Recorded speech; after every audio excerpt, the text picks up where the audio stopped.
Let's start with the remaining fill in the blanks of chapter 3A, demand analysis.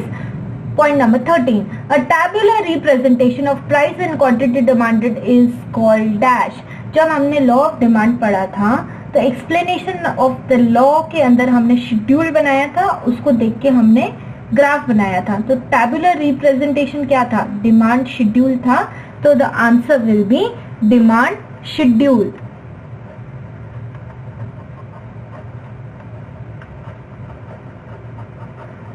Next, inferior goods are dash. Inferior cheap quality, घटिया quality, सस्ते goods, उसको हम क्या बोलते हैं? Giffen goods. ये भूलना नहीं है. Okay, Giffen goods.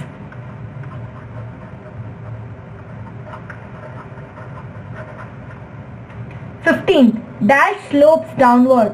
अब ये देखो, आपका ये एक्स एक्सिस रहा, ये वाई एक्सिस रहा. यहाँ पर जनरली प्राइस आती है, यहाँ पर जनरली क्वांटिटी डिमांडेड आती है.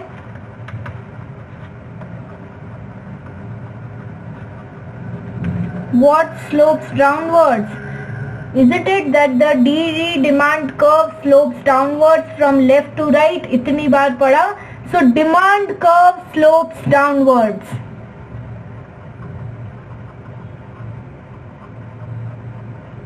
Dash slopes upwards. तो ऊपर कौन स्लोप करता है? तो क्या होगा? नॉर्मल डिमांड कर्व तो स्लोप्स डाउनवर्ड्स है, तो अपवर्ड कौन स्लोप करता है? Exceptional demand curve slopes upwards, right? So exceptional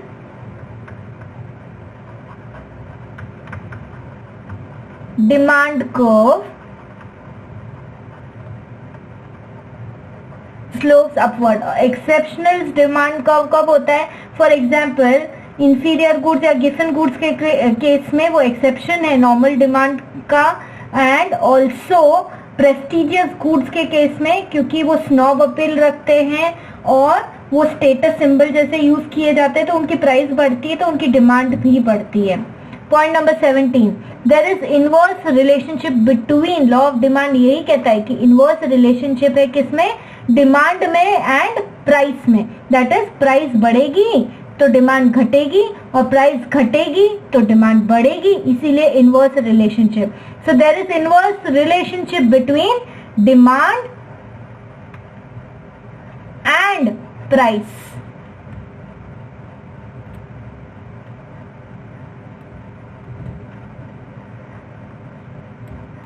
There is inverse relationship between demand and price. मैं यहां लिख देती हूँ price. Okay, next, pen and ink have dash. Pen and ink, ये पेन मांगोगी तो इंक या रिफिल तो मांगना ही है, एक के साथ दूसरा आना ही है, तो उनकी डिमांड कैसी होगी? They have joint demand.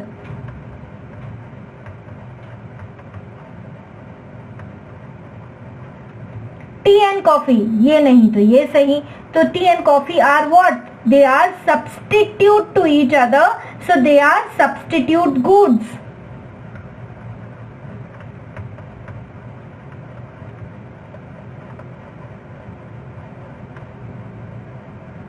Next, match the column. Giffen goods, Giffen goods, inferior goods, they are exception to the law of demand. तो यदि गिफन गुड्स आए और सामने ये हो तो मैच कर लेना. Derive demand, derive demand factors of production की होती है. Derive demand, land, labour, capital, entrepreneur are factors of production. Demand for electricity, demand for electricity, एक इलेक्ट्रिसिटी यूज अनेक, so mixed demand. When demand increases, demand curve shifts to the right.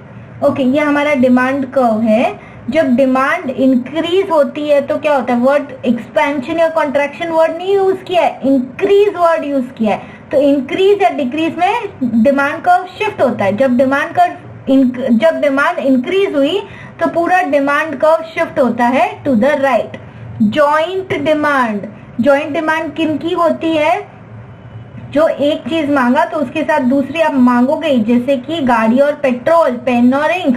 तो joint demand are also known as complementary demand. Substitute demand, substitute यानी कि कैसा?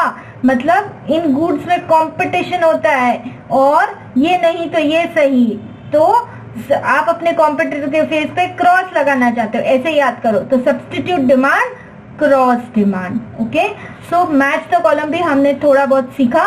अब हम सीखेंगे true and falls in the next video.